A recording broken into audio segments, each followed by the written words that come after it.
What's up, Barnhill family, and welcome back to your home for all things combat sports. Yo. So we have Ankalaev versus Błachowicz this weekend. It's going to be for the undisputed title. Not what we expected, but a great fight nonetheless. Yeah, absolutely. And the UFC always knows how to pivot right on the last minute. And we were supposed to have a great title fight to end the pay-per-view year, but it just felt like, one of those things where the UFC doesn't know what to do for about a day, and then they come in with a perfect fight. And these two guys really do seem like fitting champions. I don't really think that going in the interim direction would have been the right move. It was really cool of Jiří Procházka to just vacate the belt. Does leave Glover in a bit of a weird position because now he's just got to hurry up and wait for next year, and who knows what's going to happen at this division.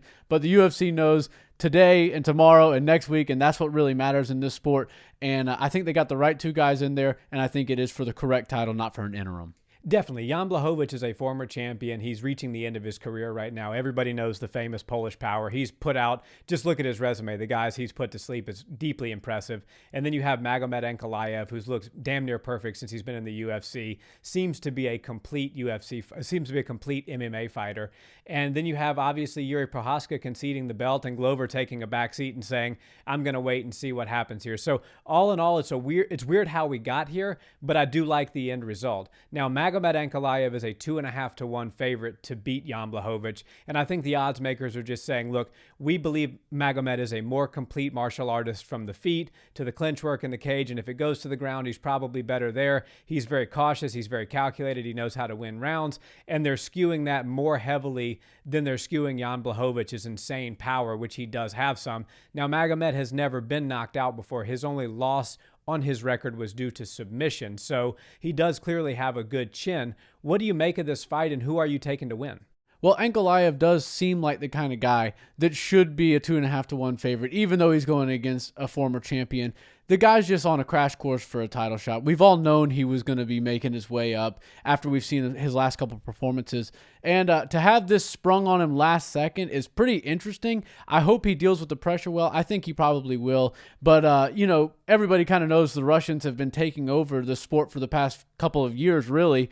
And every division sort of has one star emerge that comes from that part of the world. And this is 205s. And 205, it's maybe the most bipolar, for lack of a better term, divisions in the sense that it can be really hot and really cold. There's really no medium place for that. It's either the hottest division in the sport with great names and some of the biggest names and biggest champions this sport's ever seen. You got the John Joneses, you got the Tito Ortizes. At one point, Chael Sonnen was up there. So you've got some really huge names in that division, but at times it felt a little bit weak and a little bit low. Right now, we've got a couple of dudes that are really coming in hot. Jiří Procházka being one of them, and Ankalaev being another, and we've got a couple others that, you could name, but for right now, we're talking about these guys.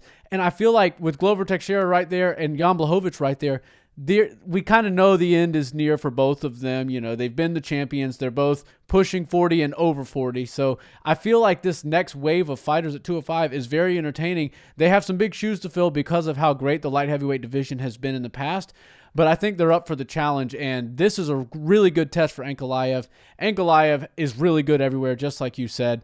And with the threat of the submission being his only issue, I don't really see that being a big problem with Jan Błachowicz. Obviously, Jan's a great fighter. He's a great grappler, great submission artist, but that's not exactly what he's known for, and I don't see this fight taking place on the ground for the majority of it. I think it's actually going to be a stand-up fight. I totally agree. And for that reason, I'm going to take Ankalaev to win. I think he's going to do a good job of managing his range and his distance. He's not going to be one who's roped into a firefight. He's not going to go out there, bite down on his mouthpiece, and just start throwing haymakers with Jan Błachowicz, hoping that he lands first. He's going to be calculated. He's going to use a good push kick, a good teep. He's got an outstanding jab. He throws really good straight punches. So I'm looking to see him kind of accumulate rounds. Probably the first and second round, we're going to see Ankalaev be a little bit cautious. We're going to see some body kicks. We're going to see good range management, and we're going to see Błachowicz trying to get in on Ankalaev to land that power. And I think it's going to frustrate him a little bit how difficult it is to actually do that. So I see Ankalaev kind of systematically winning the rounds and pulling away with it at the end. Now, Jan is a very hard fighter to finish. And so for me, I'm going back and forth as to whether or not I think this will actually be a finish or just a clear-cut decision win for Ankalaev.